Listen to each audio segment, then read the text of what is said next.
Bom, então retomando aqui nossos estudos, nós estamos estudando o capítulo 10, nós estamos no finalzinho da Gênese espiritual, e nós falávamos de um Capítulo 11, amigo.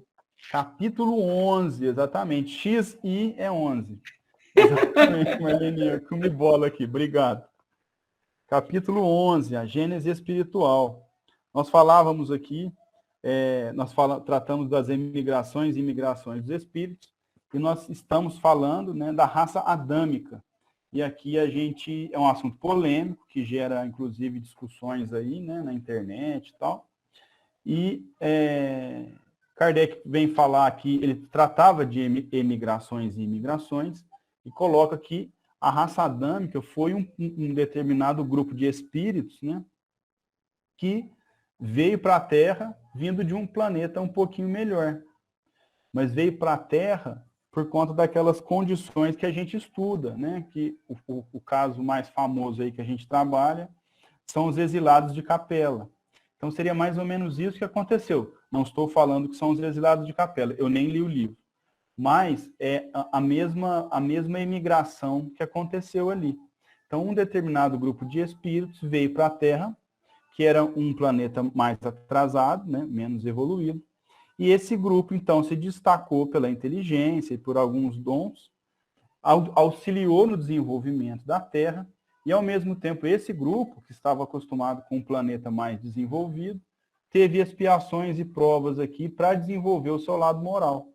Então, a gente sabe que na criação divina não tem movimento à toa, né? Não tem movimento inerte.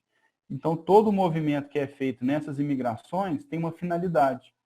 Dar uma ajuda, um impulso naquele planeta que está mais atrasado, e o espírito, que é mais adiantado e que vem para cá, ele também, por passar situações que ele já não precisava passar, né? Se tivesse evoluído moralmente, ele acaba aprendendo também. E agora nós vamos para o item 40. Né? A gente vai continuar falando aí da raça adâmica. O estudo aqui é horizontal. Quem quiser se manifestar, por favor, fique à vontade. Pode me interromper a qualquer momento e para qualquer finalidade. Então vamos lá. Adão e seus descendentes são apresentados na Gênese como homens sobremaneira inteligentes, pois que desde a segunda geração constroem cidades, cultivam a terra, trabalham os metais. São rápidos e duradouros seus progressos nas artes e nas ciências. Não se conceberia, portanto, que esse tronco tenha tido como ramos, numerosos povos tão atrasados, de inteligência tão rudimentar, que ainda em nossos dias rastejam a animalidade, que hajam perdido todos os traços e até a menor lembrança do que faziam seus pais. Tão radical diferença nas aptidões intelectuais e no desenvolvimento moral atesta com evidência não menor uma diferença de origem. Então aqui Kardec vai continuar esse raciocínio que eu tinha resumido aqui no comecinho, ressaltando essa característica da raça adâmica, né? Que ela é apresentada como uma... Eles usam o termo raça aqui, mas a gente não utiliza mais esse termo, né? Como um povo bastante inteligente, que já construíam cidades, já dominavam a agricultura, já conseguiam trabalhar os metais, né? Então ele fala, olha, não é possível que dessa raça tão inteligente saiu todos os povos com diferentes inteligências. Por quê? Porque se a gente partir do raciocínio bíblico, teria saído da raça adâmica, né, de Adão e Eva, toda a população mundial. E aí Kardec vem trabalhar isso. Como é que pode um determinado povo ser tão desenvolvido a ponto de dominar a agricultura, por exemplo, e outro povo não? Se eles tivessem vindo do mesmo tronco, eles teriam esquecido que teriam aprendido com os antepassados? Então Kardec vai falar, não faz sentido, numa mesma linhagem, haver povo tão diferente e com conhecimentos tão diferentes. Né? Afinal de contas, o conhecimento é passado de gerações em gerações. Então, é justamente isso que Kardec trabalha aqui nesse item 40. Né? Tanto é que ele diz, tão radical diferença nas aptidões intelectuais e no desenvolvimento moral atesta, com evidência não menor, uma diferença de origem, né? Então, ele está falando aí que haveria, então, uma diferença de origem por conta desses grupos de espíritos que a gente tratou. Caio, Fica à vontade, Vera. eu fiquei com uma pequena dúvida, talvez vocês não tenham essa dúvida. Desde a segunda geração. Por Tá. que será? A primeira geração foi o quê, então? Então, aí, eu não sei quem que domina muito bem a Bíblia aí, é porque os descendentes de Adão na Bíblia, eles já teriam construído cidades, porque na Bíblia, eu sei muito pouco, mas eles são expulsos do paraíso e logo depois eles já constroem cidades, já dominam a agricultura. Então seria que na segunda geração, né, nos filhos de Adão aí, eles já dominariam toda essa tecnologia, né, de plantar, de colher, e outros povos que são até depois não teriam essas aptidões. Mas eu não sei te falar o nome dessa segunda geração. Se alguém souber, fica à vontade aí. Eu não, confesso que não é esse estudo histórico assim da Bíblia, não é muito minha praia. Mas eu consegui entender, que bom. Ah, beleza. Então tá ótimo. A Lucélia vai ajudar, quer ver? A Lucélia sabe, certeza. Ah lá. Vamos ver. No caso, veio apenas Adão?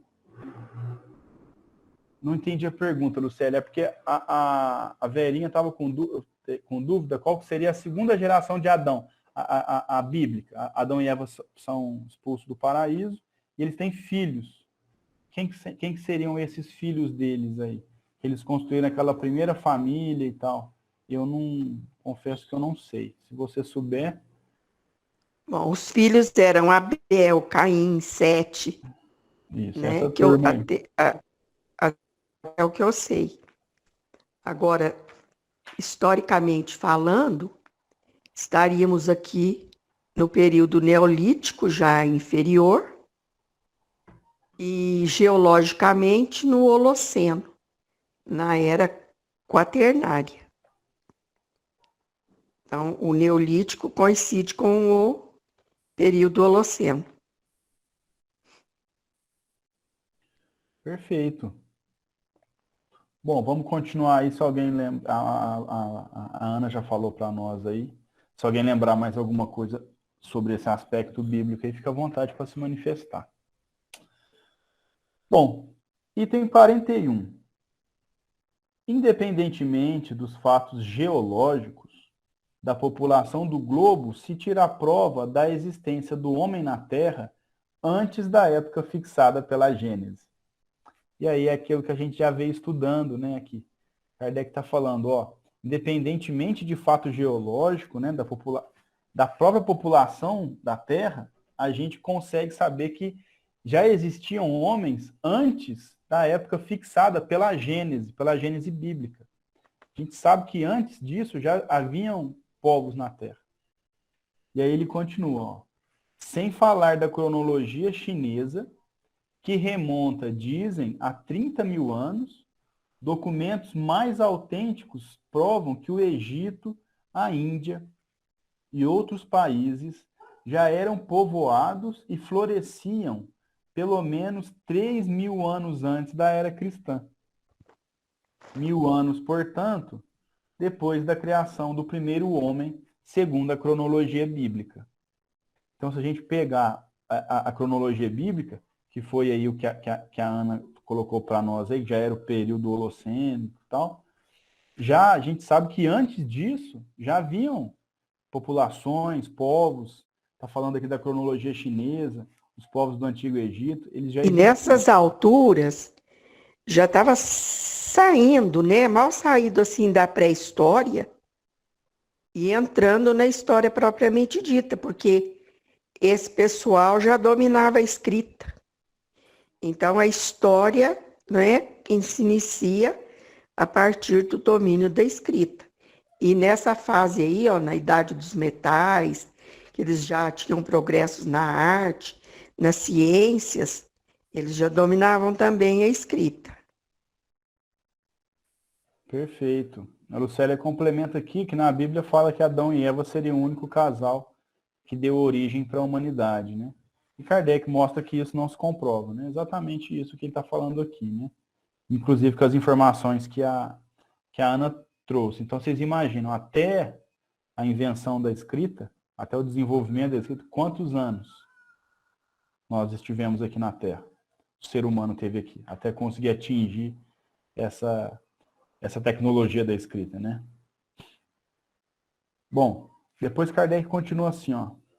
Documentos e observações recentes não consentem hoje dúvida alguma quanto às relações que existiram entre a América e os antigos egípcios, donde se tem de concluir que essa região já era povoada naquela época, né? Então, aqui na América, onde nós estamos, né? Nós estamos aqui na América do Sul, também já havia população nessa época, né? Sendo que Adão e Eva estavam do outro lado lá, né? Lá para cima.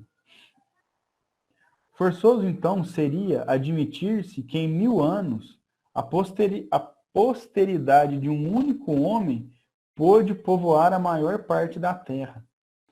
Ora, semelhante fecundidade estaria em antagonismo com todas as leis antropológicas. Então ele fala, ó, é racionalmente impossível concluir que um único casal, Adão e Eva, teria povoado a terra toda em tão pouco tempo, né? Então seria de uma fecundidade que as próprias leis de antropologia não consentem, né? E aí tem um asterisco aqui. Mas nem só por isso, né? Aqui tem um pouco de barulho que eu estou arrumando a máquina. Mas não só por isso, né? Se a gente pensar num aspecto biológico, 2 pessoas povoando um planeta, assim, além de levar muito mais tempo, a gente teria um banho de pessoas com má formação, com problemas congênitos, né? Que a gente fala, que são genes compartilhados que levam a outros distúrbios e a outras doenças mesmo. Então, assim, é uma coisa que é inconcebível cientificamente, antropologicamente, em todos os aspectos social, científico e cultural. Assim, não faz sentido nenhum ainda acreditar nisso, né? A não ser que você passe igual a gente pensa, né? Que Adão seria um povo, uma população que represente um grupo que ocupou tal área. Mas pensar em indivíduos, 2 indivíduos povoando um planeta é inconcebível. Até porque, para isso, os irmãos teriam que formar casais, terem filhos, né? E aí teria esses problemas. Exatamente. Aí viriam os problemas do compartilhamento genético, né? Assim, eu vou dar um exemplo que é mais próximo que a gente vê, que seriam aquelas orelhas baixas, quando a pessoa nasce com a orelha... o indivíduo tem várias síndromes, né? Que são diagnosticadas justamente por casamentos consanguíneos. Imagina como seria essa população até evoluir, até chegar no que nós somos hoje enquanto corpo, né? Enquanto fisiologia. Seria muito difícil de deletar todo esse patrimônio genético que é degenerativo, né? Que a gente fala. É isso aí. Vou ler a notinha de rodapé aqui que está falando. Essa notinha de rodapé está falando sobre a América que já era povoada e tal. Ó. Na Exposição Universal de 1867, apresentaram-se antiguidades do México que nenhuma dúvida deixam sobre as relações que os povos desse país tiveram com os antigos egípcios. O Sr. Leon Mechedi, numa nota afixada no templo mexicano da exposição, assim se exprimia. Não é conveniente se publiquem prematuramente as descobertas feitas do ponto de vista da história do homem pela recente expedição científica do México.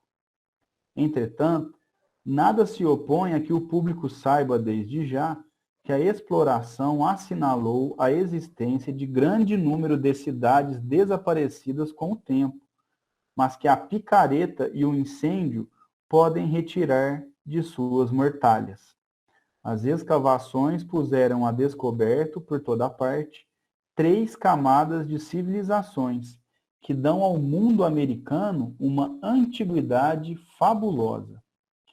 É assim que todos os dias a ciência põe o desmentido É assim que todos os dias a ciência opõe o desmentido dos fatos à doutrina que limita a 6.000 anos a aparição do homem na Terra e pretende fazê-lo derivar de um único tronco.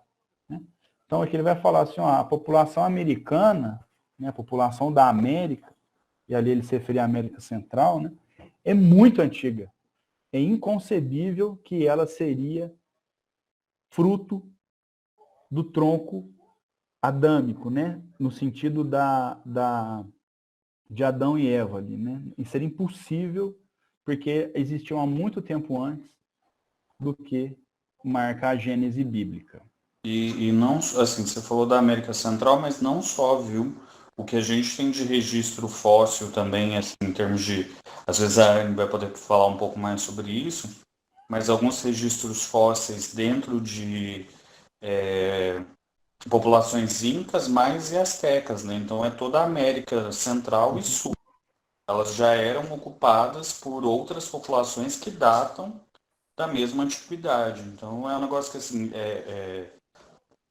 digamos, é subversivo porque é o terceiro mundo, né? Então, quando Kardec fala, a gente ainda era colônia, tudo bem que o México às vezes ainda era, eu não tenho certeza, mas ainda era dependente do império ou de algum tipo de organização monárquica, né? E isso demorou muito para vir como informação científica para a América do Sul. Mas hoje o registro fóssil já prova que muita coisa que se tem aqui no Peru é datada da mesma época. Então, os povos já estavam aqui também. Não é só lá no Oriente e tal. A nossa história também é compartilhada nessa evolução aí, nesse período histórico. Perfeito. A Lucélia falou o seguinte para nós, ó. Em hebraico, o termo Adão, ou Adam, significa humanidade, que vem da palavra solo. Adama é hebraico, então eu não sei a pronúncia, tá, gente? Portanto, na Cabala, Adão é um nome coletivo, homem ou ser humano. Ah, legal. Foi a Lúcia que disse isso, perdão, é verdade, foi a Lúcia. A Lucélia falou aí embaixo. Eu não, Lúcia. Entendi. Oi, eu Caio, só para complementar. E é quando a gente, como espírito, finalmente recebemos a centelha divina e encarnamos na matéria. Então, na Cabala entende-se isso. Adão, Adam, Adamá, que veio da palavra solo. Adamá, o que significa? Finalmente, descemos e encarnamos na matéria, no solo, que Adamá é um solo vermelho. Por isso que na Bíblia fala, e criou o homem do barro e soprou as narinas. Naquele momento, dentro da Kabbalah, é como se a gente realmente saísse daquele mineral, vegetal, e finalmente entrasse no reino hominal. Ah, legal, muito bem. A turma aqui é forte, hein? Vocês veem que cada um vai trazendo um complemento aí. Muito bom. Item 42. Ainda mais evidente se torna a impossibilidade, desde que se admita, com a Gênese, que o dilúvio destruiu todo o gênero humano, com a exceção de Noé e de sua família, que não era numerosa, no ano de 1656 do mundo, ou seja, 2.348 anos antes da era cristã. Em realidade, pois, daquele patriarca é que dataria o povoamento da terra. Verdade, né? Se o dilúvio bíblico, né, que narra, que destruiu toda a terra, salvou apenas Noé, os animais, né, que ele separou lá, e a família dele, então nós, se formos seguirmos à risca a Bíblia, nós somos descendentes de Noé, né? Já que todo mundo tinha morrido, e aí a gente faz referência a todas as questões aí que o Max ajudou aí na parte biológica enfim, antropológica de uma única família povoar um planeta todo, né? Falar dessa impossibilidade. E aí ele continua... E de acordo com a coleção Harpas Eternas, as origens da civilização adâmica, esses registros datam de 8.000 anos antes de Cristo, e que Noé era um Atlante, um sobrevivente da Atlântida, continente a que se refere Platão na sua obra Diálogos. Muito bem. E aí Kardec vai continuar dizendo o seguinte, ó. Ora, quando os hebreus se estabeleceram no Egito, 612 anos após o dilúvio, já o Egito era um poderoso império, que teria sido povoado, sem falar de outros países, em menos de 6 séculos, só pelos descendentes de Noé, o que é inadmissível. Então Kardec também pega uma referência histórica, né, que é quando os hebreus chegaram ali, se estabeleceram, na verdade, né, no Egito, seria apenas 612 anos depois do dilúvio bíblico. Só que o Egito já era um poderoso império, e é inconcebível que um império tenha se levantado em tão pouco tempo, a partir de tão poucas pessoas, né? Seria, novamente, aí falar de uma fecundidade, aí, uma reprodução impossível, né? Biologicamente impossível. Kardec continua dizendo o seguinte: notemos, de passagem, que os egípcios acolheram os hebreus como estrangeiros. Seria de espantar que houvessem perdido a lembrança de uma tão próxima comunidade de origem, quando conservaram religiosamente os monumentos de sua história. Então, mais um fato histórico para combater esse raciocínio, né? Quando os egípcios acolheram os hebreus, eles os acolheram como? Como estrangeiros. Então, se eles eram estrangeiros, era um povo desconhecido dos egípcios. E aqui Kardec fala que os egípcios cultivavam, né, conservavam muito bem os monumentos de sua história. Seria impossível que eles tivessem a mesma origem. Porque se os egípcios conservam tão bem a sua história, eles saberiam que os hebreus também tinham a mesma linhagem, se fosse adotado aí os critérios bíblicos de Adão e Eva, e também depois do dilúvio, né? Que teria Noé aí e a sua famosa arca. Para completar esse raciocínio, e antes de entrar na doutrina dos anjos decaídos e da perda do paraíso, Kardec conclui para nós da seguinte maneira: rigorosa lógica, com os fatos a corroborá-la da maneira mais peremptória, mostra, pois, que o homem está na Terra desde tempo indeterminado, muito anterior à época que a Gênese assinala. O mesmo ocorre com a diversidade dos troncos primitivos, porquanto demonstrar a impossibilidade de uma proposição é demonstrar a proposição contrária. Se a geologia descobre traços autênticos da presença do homem antes do grande período diluviano, ainda mais completa é a demonstração. Então Kardec arremata, né, tratando aí, buscando, né, como ele sempre faz o uso da lógica. Então seria impossível a gente acreditar literalmente, né, e não como uma alegoria, as criações bíblicas, né? Especialmente aqui no caso do povoamento da Terra. Então, seria impossível, através desses raciocínios que eles mostraram aqui, e também por conta da ciência, especialmente aí, no caso aqui, a geologia, né? Muito bem. Alguém quer fazer mais algum comentário sobre a raça adâmica e tal, que a gente vai entrar na doutrina dos anjos decaídos e da perda do paraíso. Só para lembrar que Emmanuel, em A Caminho da Luz, ele fala que a raça adâmica é a que deu origem à raça branca. Perfeito. Muito bem. Obrigado, Ana. Bom, vamos então falar aqui da doutrina dos anjos decaídos e da perda do paraíso. Kardec também vai continuar mais ou menos nesse raciocínio aí que ele vem trazendo, né? Especialmente aí sobre a raça adâmica e essa emigração, né? E a imigração que ocorreu aqui de um outro planeta para a Terra, desse povo. É importante a gente entender isso, desse povo, né? Desses espíritos.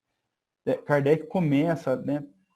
Traz um raciocínio muito congruente. Ele fala das emigrações e imigrações, depois ele fala aí da raça adâmica, e agora ele vai trazer aí a explicação por que há esse germe, essa ideia que trata dos anjos decaídos, né, e da perda do paraíso, né, que a gente tem essa fortemente aí, os cristãos têm, né, não sei se em outras religiões, outros entendimentos também tem essas ideias de que nós estávamos num paraíso e nós fomos expulsos desse paraíso e que o nosso objetivo, então, seria voltar a esse paraíso. É assim que acontece nas principais doutrinas cristãs, né? Pelo menos nas mais difundidas.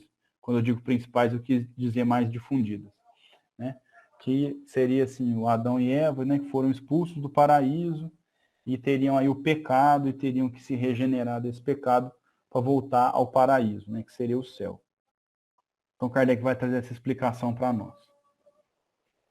Doutrina dos anjos decaídos e da perda do paraíso. Aí começa dando uma explicaçãozinha aqui, um asterisco. Quando, na Revista Espírita, de 1862, publicamos um artigo sobre a interpretação da doutrina dos anjos decaídos, apresentamos essa teoria como uma simples hipótese, sem outra autoridade afora, a de uma opinião pessoal controversível, né? Dava para contrariar.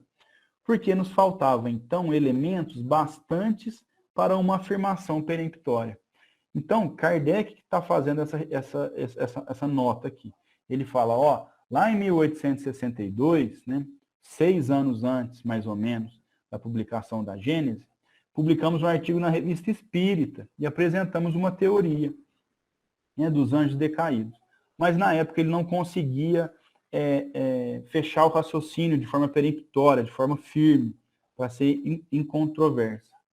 Então, por isso que ele expôs e colocou que era discutível, né?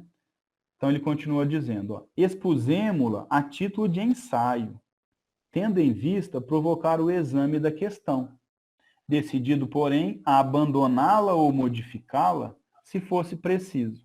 Então, vejam aqui a precisão do trabalho de Kardec. Ele, através dos estudos, entende uma teoria, publica essa teoria, decidido a abandoná-la ou modificá-la se fosse preciso.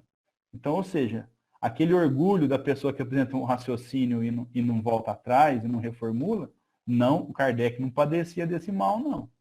Ele publicava, quando a gente vai ler a história de Kardec, justamente para isso também. Publicava na Revista Espírita, estava aberta a cientistas, religiosos, quem quer que fosse, contraposições às opiniões dele, né? Ele até mantinha diálogos com cientistas e com as pessoas justamente sobre isso. E um dos casos aqui foi justamente essa teoria dos anjos caídos. Ele estava disposto, se alguém quebrasse, né, o seu raciocínio, provasse o contrário, a abandonar essa teoria ou até modificá-la. E aí ele continua. Presentemente, na época quando ele vai publicar a Gênesis, né, presentemente, essa teoria já passou pela prova do controle universal. Não só foi bem aceita pela maioria dos espíritas, como a mais racional e a mais concorde com a soberana justiça de Deus, mas também foi confirmada pela generalidade das instruções que os espíritos deram sobre o assunto. Então, veja, Kardec fala aqui de um controle universal, porque ela foi publicada, né, e foi aceita pela maioria dos espíritas, como a mais racional, e confirmada pela generalidade das instruções dos espíritos. A gente não pode esquecer que do chamado Pentateuco, aí, né, dos 5 livros de Kardec, salvo engano, a Gênese foi a última publicação. Então, quando Kardec publica a Gênese, já há uma generalidade de informações dos espíritos que se algum raciocínio nas publicações anteriores, desmentisse essa teoria dele, ele não a publicaria, ele a abandonaria ou modificaria. Então, quando ele publicar a Gênesis, que é, salvo engano, é o último mesmo, ou o penúltimo, ele já tem uma generalidade de instruções dos espíritos, né? E aí ele continua, né? O mesmo se verificou com o que concerne a origem da raça adâmica. Então ele pôde aí, lá quando a gente estudou a introdução, ele fala que tinha ensaios, mas que ele só publicou a Gênesis no final, porque ele precisava de mais informações dos espíritos, mais estudos para poder fazer uma publicação desse porte, né? Assim, para não ter falhas. Tá, vamos começar então, né? Item 43. Os mundos progridem fisicamente pela elaboração da matéria e moralmente pela purificação dos espíritos que os habitam. Isso a gente já estudou.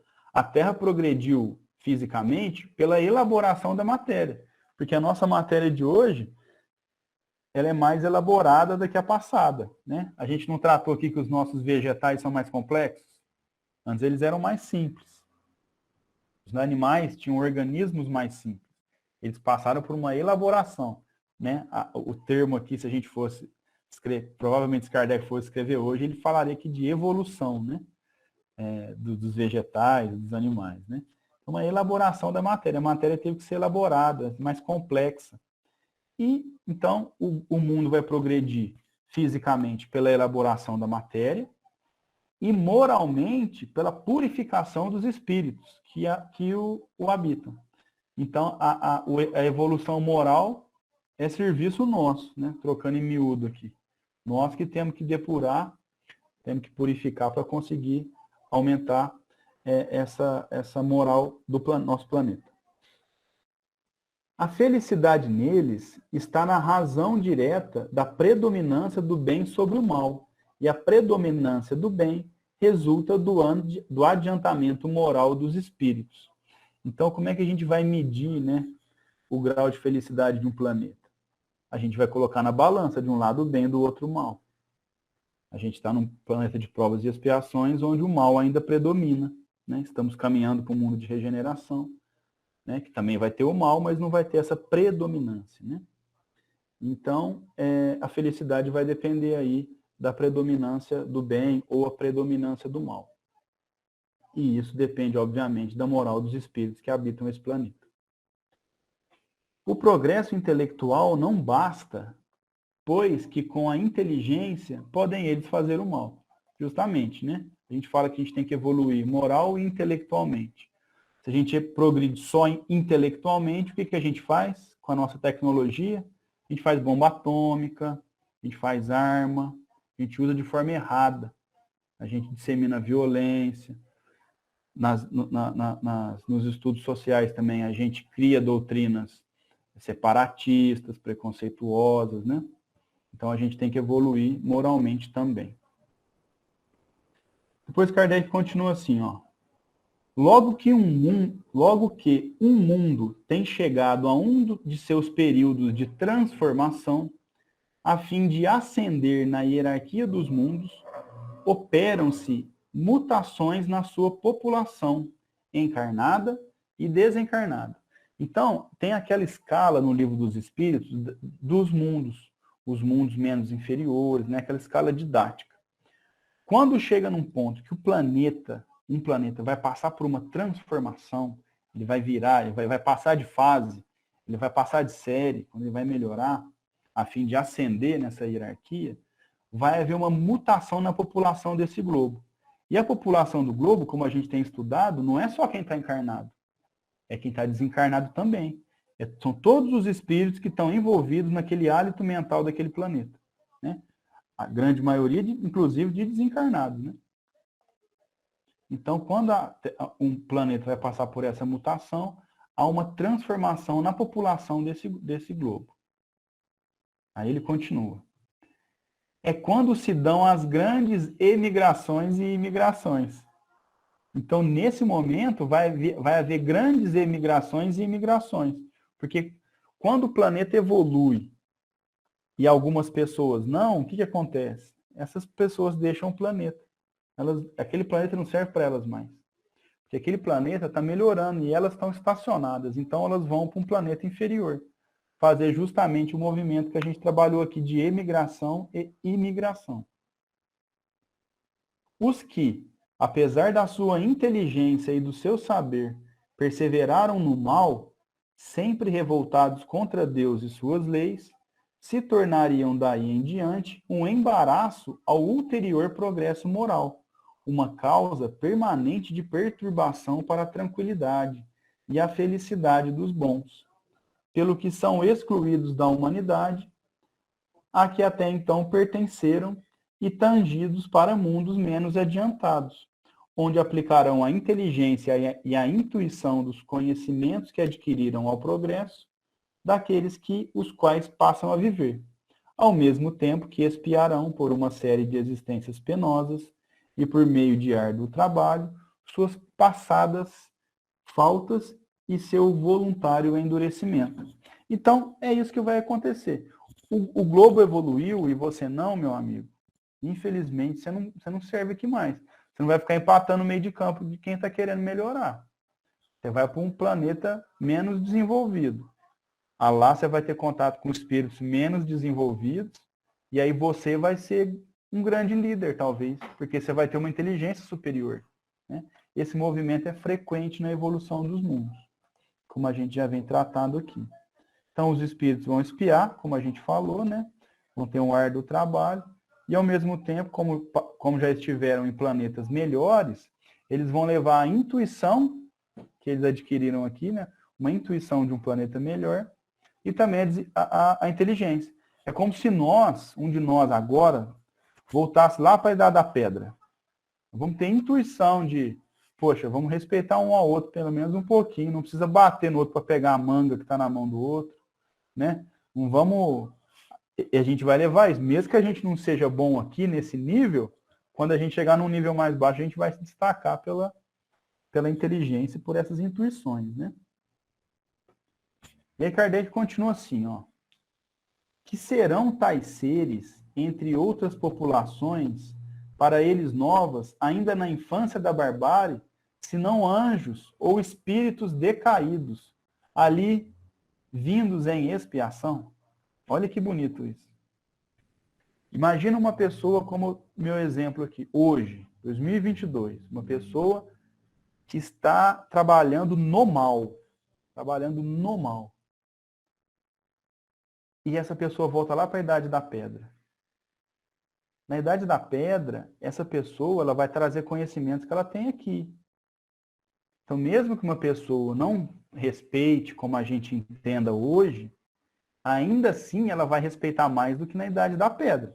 Como eu dei o exemplo aí, brincando, mas as pessoas não queriam comer o bicho que estava com o outro, pedrada na cabeça e matava e comia. Não tinha, né? Então, que serão esses espíritos, se não anjos decaídos? Por que decaído? Por que um anjo decaído? Porque ele estava numa situação melhor e foi para uma situação pior. É um anjo decaído. E lá vai se destacar. Como a gente pegar um menino do terceiro colegial e colocar no pré.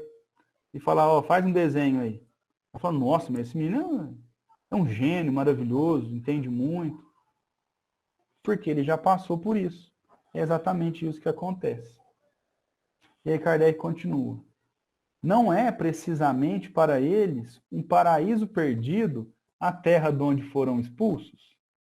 Imagina a gente ser expulso de 2022 e ir lá para morar na caverna, no chão, no meio dos bichos, com medo de algum vizinho atacar a gente para matar.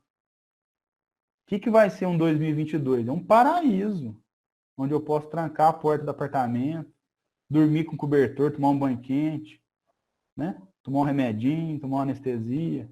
Né? É um paraíso, né? De onde a gente foi expulso porque não acompanhou a evolução do globo. Essa terra não lhes era um lugar de delícias em comparação com o meio ingrato onde vão ficar relegados por milhares de anos até que hajam merecido libertar-se dele? Não seria um paraíso 2022 se nós tivéssemos com fome, com frio, tentando matar um bicho no dente para matar a fome. Aqui nós temos Caio. Oi, Ana, fica à vontade. E arrancar dente sem anestesia, hein? Aí ia morrer com 17 anos, né? Que é a primeira infecção que desse. E ir embora, se chegasse nos 17, né? Fora a dor e o sofrimento. Então não seria esse lugar a qual fomos expulsos um paraíso, onde a gente se abriga do frio, onde a gente liga um ventilador, um ar-condicionado no calor, né? Fora as necessidades básicas, né? de higiene, de alimentação, de acesso à água e tudo mais. E aí Kardec conclui: a vaga lembrança intuitiva que guardavam da terra de onde vieram é uma como longínqua miragem a lhes recordar o que perderam por culpa própria. Então imagina uma intuição de quem voltou lá para a Idade da Pedra de algum planeta, porque foi expulso da Terra, não acompanhou o globo. Imagina o remorso de falar, gente, eu devia ter trabalhado, né? Agora voltei aqui, saí do paraíso e vim parar aqui. Né? Seria como se fosse uma longínqua Não miragem. é mole não, né, Caio? Deus que me livre. Imagina, Marleninha, no frio. Então. Você dormir com medo de onça te comer? Não sei nem como é que dorme. Brinca, não. É. Então seria para nós. Mas às vezes. Com vontade, Marcos. Não, desculpa te interromper, mas assim, é que você está fazendo um paralelo de uma diferença que é muito grande, né? Uma vez a gente teve essa discussão quando estava no Coen, na verdade, né? E aí a pessoa que estava fazendo a palestra do dia foi falar justamente desse ponto, né? Dessa transição planetária e desses exilados, né? E aí o ponto é pensar só na Idade da Pedra, às vezes é muito... Vocês estão me ouvindo? Porque a minha internet está falhando aqui, se me interromper. Tá. É muito longínquo, né? Então, assim, a gente consegue perceber a diferença. Mas quando a gente traz para, por exemplo, esses povos que a gente estava falando, pensar ali, Antigo Egito, Incas, Maias, Astecas e outras civilizações que já existiram no Oriente, né? No Oriente e no Ocidente também, a gente tem que pensar que essas sociedades eram escravocratas, elas tinham algumas hierarquias assim de abuso, violência, de morte. Então são coisas que mais nos aproximam dessa realidade, né? Então, quer dizer, não está tão longe. Eles eram capazes de fazer coisas assim incríveis, né? Tanto que a gente tem as pirâmides do Egito, Marcos, Marcos, de sacrifício aos deuses, hein? De sacrifício aos deuses. Isso, exatamente, Anne, sabe? São coisas assim que, se a gente parar para pensar, hoje pra gente pelo menos assim, eu acho que para nós aqui na reunião é uma coisa inconcebível, né? Falar assim, nós vamos fazer um sacrifício de uma criança, de um animal, sabe? É uma coisa que a gente olha e fala, ficou horrorizado. Mas e se a gente for para esse outro planeta, sabe? Então, quem sabe a gente não vai ver isso de novo. Então, assim, não precisa... Eu dou birra, Max, se tiver... Nossa, nem me fala. Eu falo assim, gente, ser escravizado, assim, depois de ter passado por tudo que a gente já passou nessa vida, e que talvez a gente já tenha passado em outras, sabe? O aprendizado que a gente teve, olhar para essas coisas e falar assim, nossa, isso pode acontecer de novo, é um show de horror, né? Eu acho, assim, na minha cabeça é um show de horror. Mas é mais realístico, sabe, assim, de pensar que, poxa, essas sociedades a gente tem registro disso ainda existente há 500, 600 anos atrás, algum desses impérios ainda existiam. Então, assim, aquilo, perto do que a gente tem hoje, em termos de evolução moral, eu acho que é bem diferente, né? A evolução tecnológica, nem tanto, sabe? Eles conseguiram construir coisas incríveis, igual eu disse. Mas, ao mesmo tempo, as mazelas, né, as dificuldades morais ainda existiam e a gente espera ter melhorado nesse tempo, né? Exatamente. Esperamos com muito afinco, inclusive, ter melhorado, porque a gente sabe que a transição da Terra está acontecendo já, né? Então, nós estamos justamente nessa passagem de ano aí, e é nessas horas aí que vai começar essas emigrações e imigrações, e aí a gente vai ver o que nós vamos colher, né? O que a gente aprendeu aí, né? Nessa fase toda. Nós estamos encarnando na Terra quantos milhares de anos aí, o que foi que a gente realmente trouxe, né? E é isso mesmo, Marcos, às vezes um pouquinho mais perto também é assustador também, né? Eu dei um exemplo longe, mas se a gente pode pegar até um exemplo um pouquinho mais perto e voltar no começo do século passado, em 1900, tem um choque absurdo, um choque fortíssimo, pelo que a gente já alcançou hoje, em termos de... era comum, por exemplo, se a gente pegar aqui a Inquisição, onde se queimava, quem é médium, deve ter um monte de médium aqui na nossa reunião aqui. A gente já está, nem vivo, a gente já está mais, a gente ia ter sido queimado, vivo, na praça pública, né? Imagina, né? Em praça pública fazer essa violência era algo aceitável. Hoje não é aceitável em lugar nenhum. A violência, né? Apesar que a gente sabe que ainda acontece, né? E é bom você falar nisso. Foi até uma conversa que a gente estava tendo na quarta, que é o ponto que hoje, né, dias atuais, a fossa entre, assim, a fossa, né, o vale entre o bem e o mal, vamos pôr assim, né, bem genérico, como ela tem se alargado, né? Então nós estamos nos tornando cada vez mais, assim, intolerantes à intolerância, né? O que é o bem, né? Vamos pôr desse jeito. E às vezes o mal ele tá ficando tão escancarado que a gente se assusta, sabe? A gente se depara com situações no cotidiano mesmo. Que você fala, meu, como assim, sabe? Como isso ainda é possível em pleno século XXI, sabe? E tem o lado bom disso é que a gente tem visto a melhora, né? Que é igual você falou, assim, 100 anos atrás o pensamento ainda era muito limitado para certas coisas e hoje não mais. Você que é uma pessoa do direito sabe a evolução teórica que teve em cima disso, em termos de legislação, de regulamento. A gente vê isso enquanto espécie e é o que a gente tem crescendo, é o que a gente espera que consigamos chegar na consciência coletiva, né? Eu acho que vai ser o sucesso absoluto da nossa evolução. Assim. O que Freud falava da consciência, da inconsciência coletiva, a gente chega à consciência coletiva. Todo mundo sintonizado no mesmo platô. Exatamente.